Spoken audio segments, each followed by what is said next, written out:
בנימין נתניהו, אני רוצה לספר לך את סיפורו של מוחמד אבו אל-קומסאן, בן 32 מעזה. ניסיתי חודשיים לפני המלחמה ולאחר מכן חווינו את מסע הגירוש. חברת הכנסת גוטליב. עברנו ממקום למקום החל מהצפון ועד שהגענו לדיר אל-בלח. בשבת ה10 באוגוסט נולדו לי תאומים, בן ובת, אסר ואייסל.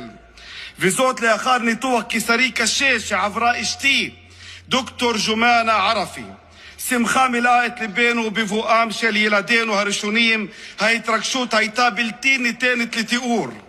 בבוקר יום שלישי ה13 באוגוסט יצאתי בשמחה לבית החולים.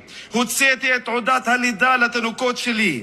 מתוך שמחה שלחתי לאשתי תמונות ותעודות הלידה בוואטסאפ.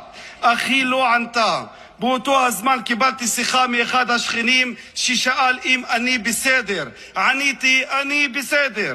והוא אמר לי, הדירה שאתה סוחר הופצצה. מהרתי וליבי פועם מפחד ודאגה לגורל משפחתי, עד שהגעתי לדלפק הקבלה של בית החולים, וחלק מהשכנים אמרו לי ברעד, הם בתוך מקפיאי המתים. לא עברו 10 דקות מאז הוצאתי תעודת הלידה, ופתאום אני מוציא להם תעודות פטירה. התמוטטתי. בעזה יש 17,038 תינוקות שהמערכת שלך הרגה. ביניהם 825 תינוקות מתחת לגיל שנה. בעזה היום 35,055 תינוקות יתומים.